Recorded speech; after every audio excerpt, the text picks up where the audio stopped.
Good morning all of you.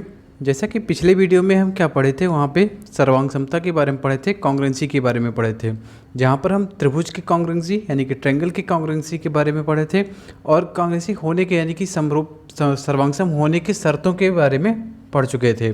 तो आज के इस वीडियो में हम समरूपता के बारे में पढ़ेंगे और इस तरह से हम difference between similarity and congruency को समझ सकेंगे। मतलब कि समरूपता और सर्वांगसम में अंतर क्या है, इस चीज़ को समझ सकेंगे। और सर्वांगसम होने के जो कंडीशंस होते हैं उसी के साथ ही साथ समरूप होने के भी कुछ कंडीशन होते हैं, उस कंडीशंस को भी यहाँ पर हम पूरा कंप्लीट करेंगे। तो चलिए, सिमिलरिटी समरूपता। समरूपता मतलब ये कि जो कि समान हो, जिसके रूप समान हो, वो हमको समरूपता उसको बोलते हैं।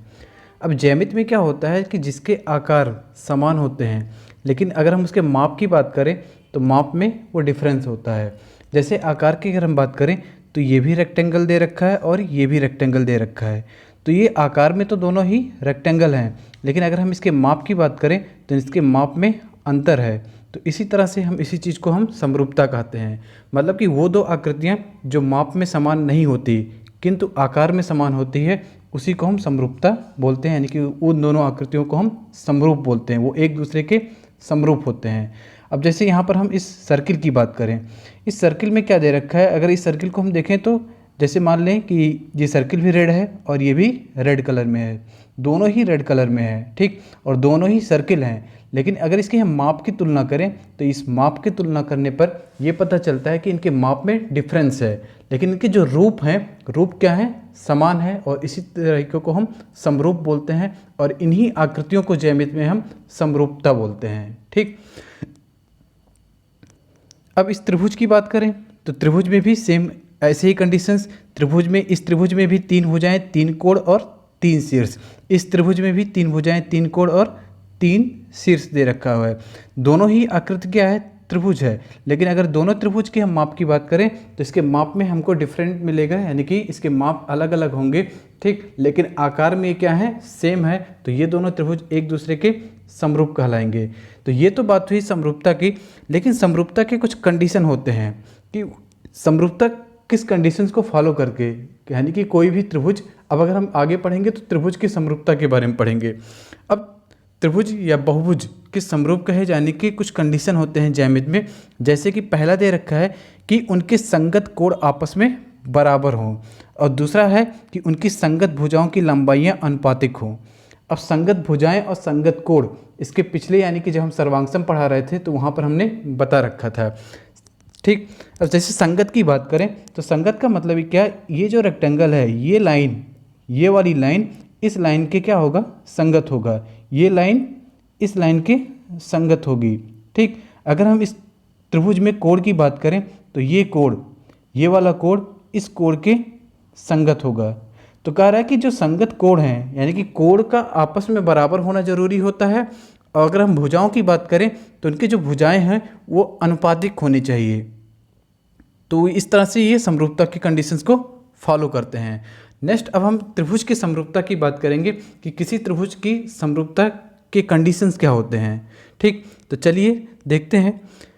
अब त्रिभुज की समरूपता की अगर हम बात करें तो त्रिभुज, इसके पिछले हमने क्या पढ़ा कि उनकी संगत कोण आपस में बराबर हों। मतलब कि कोई भी ऐसी त्रिभुज जिसके संगत कोण आपस में बराबर हों तो वो एक दूसरे के समरूप कहलाएंगे, ठीक। तो इस चीज़ को हम समझने के लिए यहाँ पर एक त्रिभुज यहाँ पर ये दे रखा है और एक त्रिभुज ये दे रखा है, और उसी के साथ एक क्वेश्चन भी है कि सिद्ध कीजिए कि समान कोणिक त्रिभुज समरूप होते हैं, ठीक। मतलब कि ये जो पहला हमारा कंडीशन है, इस पहले ही कंडीशंस में एक क्वेश्चन है कि सिद्ध कीजिए कि दो समान कोणिक त्रिभुज समरूप होते हैं। अब इसको हम अगर हमको सिद्ध करना है तो हम, जैसे यहाँ पर दो त्रिभुज दे रखा है, इस त्रिभुज में अगर हम इसको मान लें कि ये अल्फ़ा है और इस त्रिभुज को भी हम मान लें अल्फ़ा है, अगर हम इसको मान लें कि ये बीटा है और इस कोण को मान लें कि हम ये बीटा है, ये थीटा मान लें और ये भी थीटा मान लें, तो इस त्रिभुज में हम देख क्या रहे हैं कि इनकी जो संगत कोण है, ये संगत कोण आपस में क्या है, बराबर हैं। इस त्रिभुज का अगर हम नाम दे दें, जैसे ये त्रिभुज ले लेते हैं ए, बी और सी, इसको अगर हम नाम दे दें पी, क्यू और आर, तो इसके जो कोण हैं, कोण बी कोण बी अल्फ़ा और कोण क्यू अल्फ़ा, मतलब कि कोण बी ठीक संगत कोण क्यू, ये दोनों ही क्या हैं, बराबर हैं, समान हैं। ठीक उसी तरह से कोण सी इक्वल कोण आर, ठीक, और ठीक उसी तरह से कोण ए बराबर कोण बी, ये भी बीटा है और ये भी बीटा है। तो ये दोनों ही त्रिभुज क्या कहलाएंगे, समरूप कहलाएंगे। और इस पहले कंडीशंस को फॉलो करते हुए कि संगत कोण आपस में बराबर हैं, तो इनके संगत कोण आपस में बराबर होने की वजह से ये दोनों त्रिभुज एक दूसरे के समरूप कहलाएंगे। अब दूसरा कंडीशन हम इसमें देखें कि उनकी संगत भुजाओं की लंबाइयाँ अनुपातिक हों। जो भी त्रिभुज दे रखा हो उस त्रिभुज की संगत भुजाइयों की लंबाइयाँ जो हों वो अनुपातिक हों, ठीक। तो यहाँ पर अगर हम त्रिभुज का नाम दें, ये ए है, ये बी है, ये सी है, और ये पी क्यू और ये आर, ये हमारे पास दो त्रिभुज है। और उसी पर एक क्वेश्चन दे रखे हैं कि यदि दो त्रिभुज की संगत भुजाएं समान अनुपाती हों तो त्रिभुज समरूप होंगे। अगर दो त्रिभुज के संगत भुजाएं, अब संगत भुजाओं का मतलब ये हुआ कि ये जो ए बी है, इस ए बी का संगत भुजा क्या है, पी क्यू, ठीक, तो इनका अनुपात इक्वल। इस बी सी का संगत भुजा क्या है, क्यू आर, तो बी सी अनुपात क्यू आर इक्वल। इस ए सी की संगत भुजा क्या है, पी आर, तो यहाँ पर हो जाएगा ए सी बटे पी आर। तो इस तरह से ये कह रखा था कि दो त्रिभुज की संगत भुजाएं समान अनुपाती होती हैं, मतलब कि ये दोनों ही त्रिभुज क्या होंगे, समरूप होंगे। और समरूप होने की ही वजह से इनकी जो संगत भुजाएं होंगी वो क्या हो जाएंगी कि त्रिभुज के समान जो संगत भुजाएं होंगी वो अनुपातिक में होंगी। और एक चीज़ और कि जब भी हम समरूपता को प्रदर्शित करते हैं तो समरूपता को प्रदर्शित करने के लिए हम इस साइन का यूज करते हैं, मतलब इस तरह से हम साइन लगाते हैं और यही साइन हमको ये बताता है कि ये त्रिभुज समरूप हैं या फिर ये आकृति एक दूसरे के समरूप हैं। तो इस तरह से हम त्रिभुज की समरूपता की बात करते हैं। आगे अगर हम यहाँ पर बात करें कि conditions of similarity of A triangle, किसी त्रिभुज में कंडीशन क्या होता है एक ट्रायंगल की, मतलब कि एक ट्रायंगल में क्या कंडीशन होता है, सिमिलरिटी की, समरूपता की क्या शर्तें होती हैं। तो यहाँ पर हम तीन शर्त को फॉलो करते हैं। पहला जो दे रखा है, पहला जो है वो ये है कि ए और दूसरा है ए और तीसरा है हमारे पास एस। इन तीनों को क्या है, ये हमारे तीन कंडीशन होते हैं किसी त्रिभुज के समरूपता की, किसी त्रिभुज के सिमिलरिटी की। तो ए का मतलब होता है एंगल, मतलब ये कि किसी त्रिभुज की अगर दो भुजाएं आपस में बराबर होती हैं तो वो त्रिभुज समरूप होते हैं, ठीक। जैसे अगर ये त्रिभुज है, ए है, ये बी है, ये सी है, और ये पी है, ये क्यू और ये आर, ठीक है। अगर हम मान लें कि कोण बी बराबर है कोण क्यू के और कोण ए बराबर है कोण पी के, तो ये दोनों ही त्रिभुज एक दूसरे के समरूप होंगे। और दूसरा कंडीशन क्या है, दूसरा कंडीशन ये है कि एंगल, ठीक, यानी कि किसी त्रिभुज के अगर तीनों कोण आपस में बराबर होते हैं, अगर तीनों कोण आपस में बराबर होते हैं तो वो त्रिभुज एक दूसरे के समरूप कहलाते हैं। और सिंपल सा चीज़ है कि अगर किसी त्रिभुज के दो कोण आपस में बराबर होते हैं तो तीसरा कोण तो बराबर होगा ही, ठीक। अगर किसी त्रिभुज के दो कोण आपस में बराबर होंगे तो तीसरा भी बराबर होगा। नेक्स्ट जो दे रखा है, क्या दे रखा है, साइड, यानी कि भुजा। अगर किसी दो त्रिभुज की तीनों भुजाएं आपस में बराबर हैं तो वो त्रिभुज एक दूसरे के समरूप कहलाते हैं। मतलब कि अगर हम मान लें कि ये भुजा इस भुजा के बराबर, ये भुजा इस भुजा के बराबर और ये भुजा इस भुजा के बराबर, ठीक, यानी कि तीनों भुजाएं अगर आपस में बराबर हैं तो वो एक दूसरे के समरूप कहलाएंगे। और समरूपता को हम प्रदर्शित करने के लिए इस तरह का साइन यूज करते हैं, ये साइन का हम यूज करते हैं समरूपता को प्रदर्शित करने के लिए। अब एक नोट पॉइंट क्या दे रखा है, ये नोट पॉइंट है कि दो समरूप त्रिभुज के क्षेत्रफल का अनुपात, मतलब अगर कोई त्रिभुज दे रखा है, ठीक, और उसके क्षेत्रफल का जो अनुपात होता है वो किन्हीं दो संगत भुजाओं के वर्गों के अनुपात के बराबर होते हैं। तो सिंपल सा चीज़ है कि अगर कोई भी त्रिभुज समरूप होता है, ठीक। तो उनके संगत भुजाएं आपस में बराबर होती हैं, उनके संगत भुजाओं का अनुपात आपस में बराबर होता है। उनके जो एरिया होता है वो एरिया क्या होता है कि संगत भुजाओं के वर्गों के अनुपात के बराबर होता है। मतलब सिंपल सा समझ सकते हैं कि similarity is nothing but sine rule. जो हम साइन रूल का यूज करते हैं त्रिभुज में, वही चीज़ हमारा यहाँ पर सिमिलरिटी होता है और उसी सिमिलरिटी का यूज करके हम क्वेश्चन को सॉल्व करते हैं। तो यहाँ पर हम ये समझें कि दो समरूप त्रिभुज, अगर हम मान लें कि ये एक त्रिभुज ये है, ठीक, ए बी और सी, पी क्यू और आर, ये त्रिभुज दे रखा है। अगर ये दोनों ही समरूप हैं तो इनका जो क्षेत्रफल होगा, इनके क्षेत्रफल क्या होगा, भुजाओं के वर्गों के अनुपात के बराबर होंगे। मतलब कि ये भुजा ए बी, ठीक, इस ए बी का समरूप क्या है, पी क्यू, ठीक। तो ए बी का स्क्वायर और पी क्यू का स्क्वायर ये बराबर होगा इन दोनों त्रिभुज के क्षेत्रफल के, ठीक। तो त्रिभुज ए बी सी का क्षेत्रफल और त्रिभुज पी क्यू आर का क्षेत्रफल इक्वल टू ए बी का स्क्वायर और पी क्यू का स्क्वायर। तो यहाँ पर वही नोट पॉइंट दे रखा है कि दो समरूप त्रिभुज का क्षेत्रफल का अनुपात जो होता है वह किन्हीं दो संगत भुजाओं के, कोई भी दो संगत भुजाओं के वर्गों के अनुपात के बराबर होता है। तो देखिए क्वेश्चन ये है कि त्रिभुज ए बी सी और त्रिभुज पी क्यू आर समरूप है, तो त्रिभुज पी क्यू आर की शेष भुजाएं ज्ञात कीजिए। और ये 2016 में आया हुआ क्वेश्चन है, ठीक। तो सबसे पहले अगर हम त्रिभुज की बात करें तो इस त्रिभुज में क्या दे रखा है, त्रिभुज ए बी की जो भुजा है वो कितनी है, 2 सेंटीमीटर, ठीक। और बी सी कितना है, 3 सेंटीमीटर। ए सी का जो मान दे रखा है वो 2.8 सेंटीमीटर और क्यू आर का जो मान दे रखा है वो है 1.5 सेंटीमीटर। तो इस त्रिभुज जो अंदर, यानी कि अंदर जो त्रिभुज पी क्यू आर है, इसकी जो शेष भुजाएं, एक ये और एक ये, इसका मान हमको बताना है। मतलब पी क्यू का मान और क्यू आर का मान हमको बताना है, ठीक। तो त्रिभुज, जब कोई त्रिभुज समरूप होते हैं, मतलब कि त्रिभुज ए बी सी सिमिलर हैं त्रिभुज पी क्यू आर, यानी कि ये दोनों त्रिभुज समरूप अगर होते हैं तो समरूप होने का मतलब ये हुआ कि every corresponding ratio are equal, ठीक। मतलब कि संगत भुजाएं जो होंगी, संगत अनुपात जो होगा वो बराबर होगा, ठीक।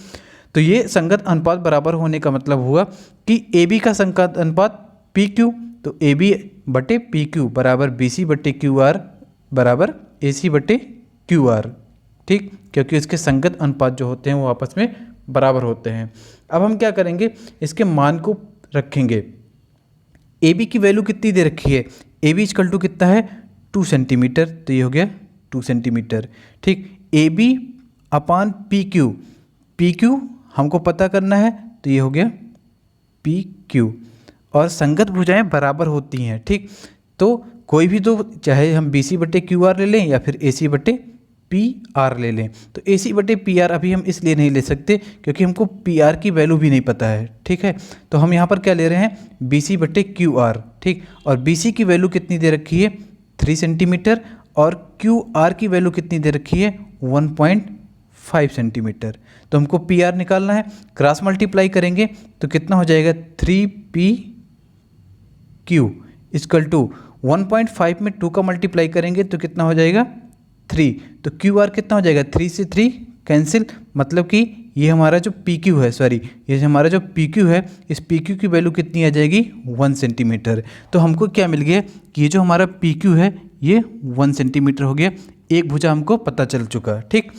अब यहाँ पर क्या है कि हमको क्या निकालना है, इसकी दूसरी भुजा पी आर निकालना है। अब पी आर जैसे हम यहाँ पर निकाले हैं, ठीक उसी तरह से हम पी आर को ज्ञात करेंगे, ठीक है।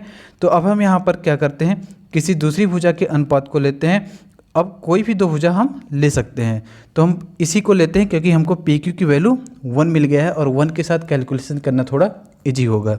तो हमने फिर क्या लिया, ए बी इसका अनुपात बराबर इसके अनुपात से, ठीक।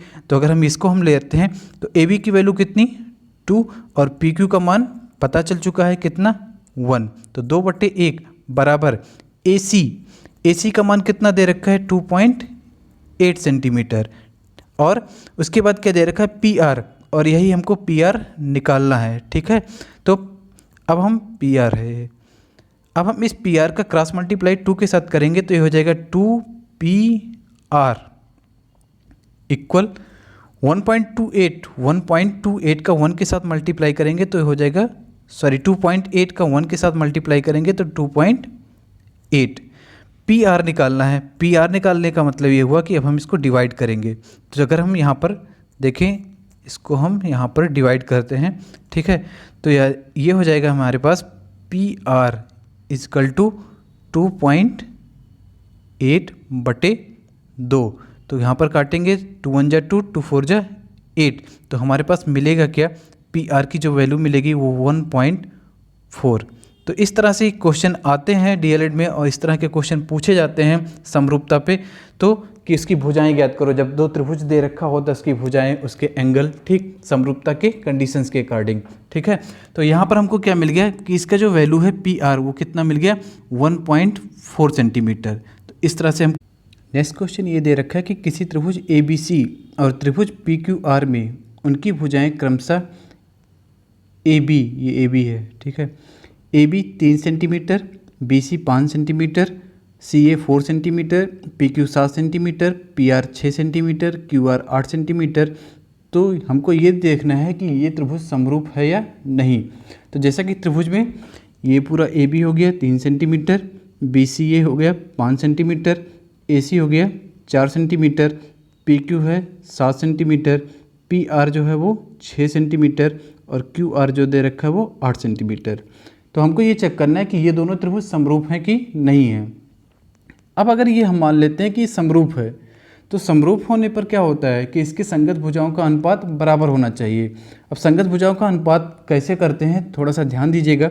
जैसे अगर हमने मान लिया कि ये दोनों ही त्रिभुज क्या हैं, समरूप हैं, तो समरूप होने पर इनकी संगत भुजाएं बनाते कैसे हैं। तो ए बी ऐसे बनाते हैं, ये हुआ ए बी और ये हुआ पी क्यू, तो ये हो गया ए बी बटे पी क्यू इक्वल। उसके बाद हम क्या करते हैं, बी सी, ये हमारा बी सी का अनुपात किसके साथ होगा, क्यू आर के। इसके नाम के अनुसार हम संगत भुजा कर लेते हैं। A B C, P Q R दे रखा था, हमने ए बी ले लिया, पी क्यू का अनुपात कर लिया, फिर ये बी सी हो गया और ये क्यू आर, तो ये हो गया बी सी बटे क्यू आर, फिर इक्वल। अब हम क्या करते हैं, फर्स्ट और लास्ट, मतलब कि ये ए सी, ये हमारा पूरा ए सी और ये हमारा पी आर, फर्स्ट और लास्ट, तो ये हो गया ए सी बटे पी आर, ये हमने ले लिया, ठीक। कि ये दोनों त्रिभुज अगर समरूप हैं तो क्या होना चाहिए, इनके संगत भुजाओं का अनुपात बराबर होना चाहिए। अब हम मान पुट करेंगे और ये देखेंगे कि क्या इनके संगत भुजाओं का जो अनुपात है वो बराबर है या नहीं। अगर बराबर है तो दोनों ही त्रिभुज समरूप, अगर नहीं बराबर है तो दोनों त्रिभुज समरूप नहीं होंगे।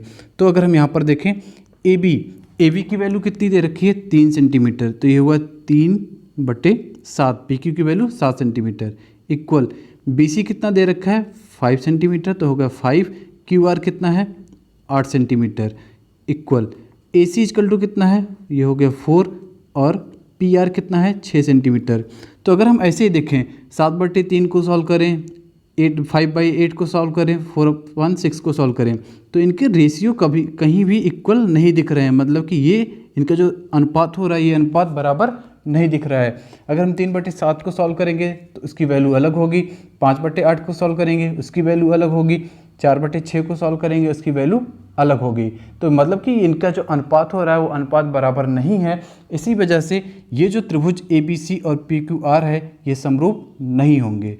इस तरह से हम इस क्वेश्चन को, नेक्स्ट क्वेश्चन है कि त्रिभुज ए बी सी त्रिभुज पी क्यू आर समरूप है तो त्रिभुज पी क्यू आर की भुजाओं को ज्ञात कीजिए। पी क्यू आर में केवल हमको एक भुजा दे रखा है 1/5 क्यू आर की भुजा, बाकी हमको पी क्यू और पी आर निकालना है। कंडीशन पहले से ही कह रखा है कि ये दोनों ही त्रिभुज क्या हैं, समरूप हैं। तो समरूप हैं तो इनकी भुजाओं का अनुपात क्या होगा, बराबर होगा। तो देखिएगा ए बी का मतलब ये होगा पूरा ये हो गया ए बी, तो हमारा हो गया ए बी अनुपात किसका, पी क्यू का, ठीक, इक्वल। उसके बाद हम क्या लेते हैं बी सी, तो ये हो गया बी सी अनुपात किसका, क्यू आर, ये हो गया क्यू आर इक्वल, फिर ए सी अपान क्या हो जाएगा पी आर। तो ये हमारे पास हो गया। अब हम इसकी अगर वैल्यू को देखें तो ए बी की वैल्यू कितनी दे रखी है, ए बी की वैल्यू हमारे पास दे रखा हुआ है ए बी इजकल टू 2 और पी क्यू अभी हमको निकालना है इक्वल। उसके बाद बी सी, तो बी सी की वैल्यू कितनी है 3 सेंटीमीटर, तो ये हो गया 3। उसके बाद दे रखें तो हम क्यू आर कितना है 1.5, तो ये गया 1.5, ये हमारा 1.5। अब अगर हम यहाँ पर इसको सॉल्व करें तो 1.5 का 2 के साथ मल्टीप्लाई करेंगे तो 3, और ये पी क्यू इक्वल टू 3, तो यहाँ पर हो जाएगा कितना पी क्यू, 3 से कैंसिल हो जाएगा, तो पी क्यू इक्वल टू, पिछली बार इस क्वेश्चन को इसी तरह से सॉल्व किए थे, तो पी क्यू इक्वल टू कितना हो जाएगा 1। तो हमारा जो ये पी क्यू हो गया वो पी क्यू कितना मिल गया 1 सेंटीमीटर, ठीक है। तो हमारा पी क्यू 1 सेंटीमीटर मिल गया। फिर नेक्स्ट हम क्या करें, इसी के साथ रेशियो निकालने, मतलब कि इस ए बी का इसके साथ, ठीक, A B upon P Q और A C upon P R का, क्योंकि हमको पी क्यू 1 सेंटीमीटर मिल चुका है। तो ए बी इक्वल टू कितना है 2, फिर पी क्यू कितना है 1 इक्वल, फिर ए सी देखें तो ए सी कितना दे रखा है 3.2 अपान पी आर हमको निकालना है, ये हमको पी आर निकालना है, ठीक है। अब पी आर का हम 2 के साथ इधर मल्टीप्लाई करें तो हमारे पास मिल जाएगा 2 पी आर, ये आर है, 2 पी आर इक्वल टू कितना हो जाएगा 3.2। 3.2 को 2 से डिवाइड करेंगे, 3.2 को 2 से अगर हम डिवाइड करेंगे तो हमको मिल जाएगा 1.6, ये हमारे पास 1.6 मिल जाएगा, ठीक है। अब अगर हम यहाँ पर देखें तो इनके रेशियो क्या हैं, सेम है, ठीक। रेशियो क्या हो रहा है 2 का रेशियो मिल रहा है, ठीक। अगर हम इसको सॉल्व करके देखें तो सॉल्व करने के बाद हमको ये मिल रहा है, इसके जो रेशियो होंगे यहाँ पर हम लिखते हैं इसके साथ, ठीक है।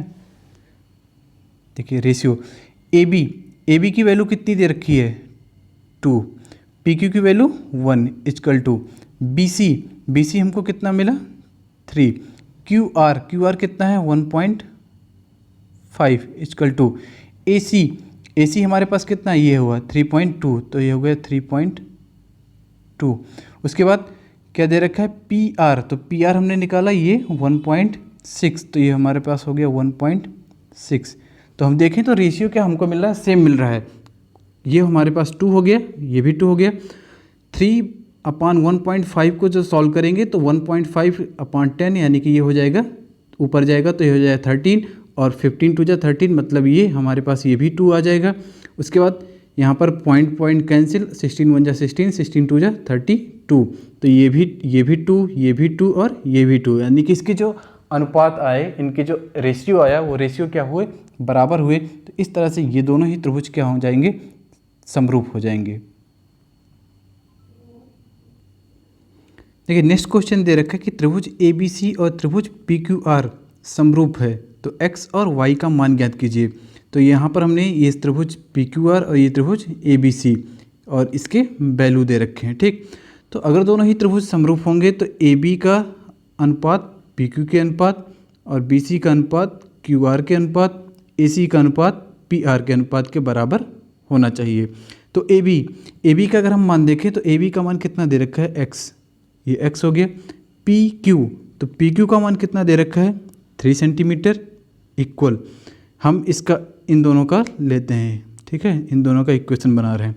बी सी, तो बी सी कितना दे रखा है, तो हमारे पास बी सी अगर हम देखें ये है, बी सी हमारे पास 2 सेंटीमीटर, तो ये हो गया 2 सेंटीमीटर।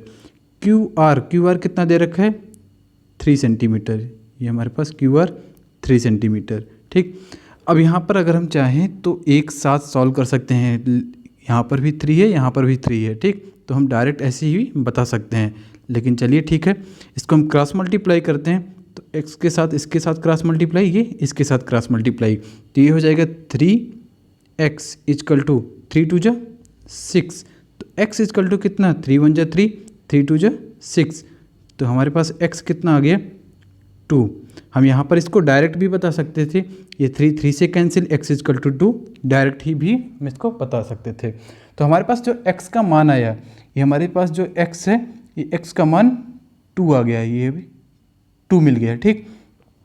अब हमको y बताना है, तो y बताने के लिए हम क्या करते हैं, सेम आगे इसी सिस्टम को फॉलो करते हैं, y निकालना है हमको, ठीक है। देखिए y निकालने के लिए क्या करेंगे, BC बटे QR, BC कितना दे रखा है, इन दोनों का अब हम ले लेते हैं, इन दोनों को एक साथ इक्वेशन बनाते हैं इन दोनों का, ठीक है। BC, तो BC कितना दे रखा है 2, QR कितना दे रखा है 3, AC, और AC हमारे पास कितना दे रखा है, तो ये हुआ AC 3 सेंटीमीटर। फिर PR, तो PR क्या है y, और यही हमको y निकालना था।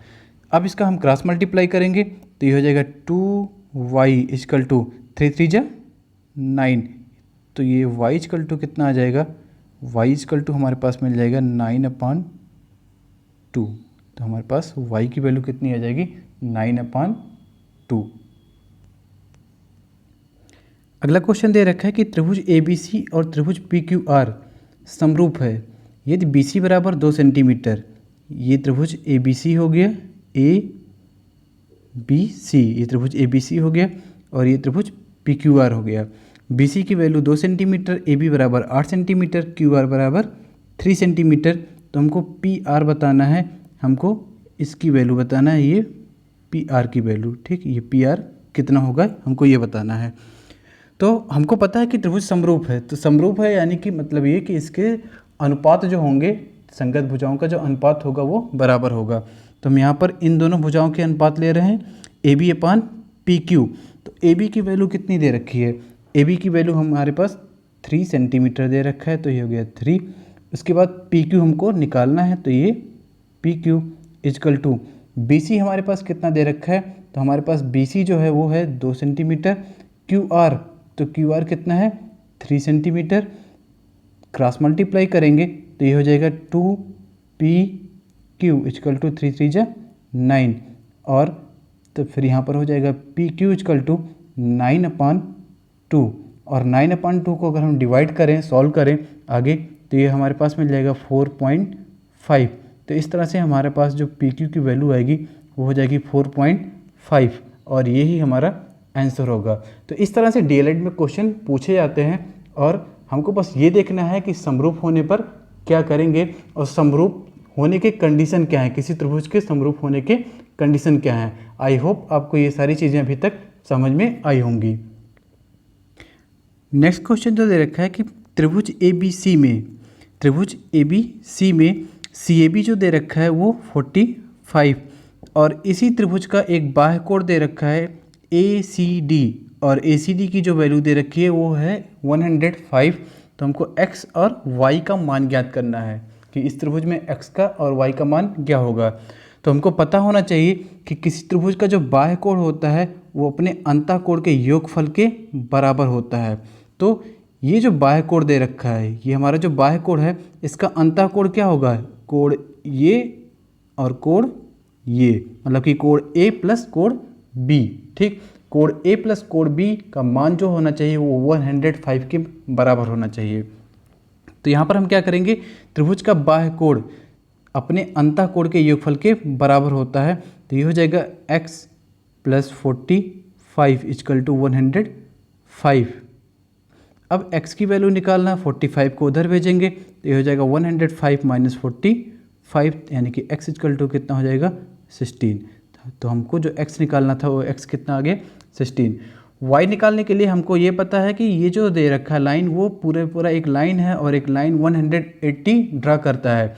तो अगर ये इतना एंगल 105 है तो ये पूरा एंगल 180, तो मतलब कि हमको y निकालना है। तो यहाँ पर क्या करेंगे, y इक्वल टू हो जाएगा 180 से हम माइनस कर दें 105 को, ठीक, क्योंकि हमको पूरी एक जो स्ट्रेट लाइन होती है वो 180 का होता है। तो y इक्वल टू कितना हमको मिल जाएगा 75। तो इस तरह से हमको y की मान 75। ऐसे भी हम कर सकते थे, ये 45 और x की वैल्यू 60, और त्रिभुज के तीनों कोणों का योगफल 180, 45 और 60 को ऐड करके 180 से माइनस करते तब भी हमको वही चीज़ मिलता है, ठीक। तो इस तरह से हम क्वेश्चन को सॉल्व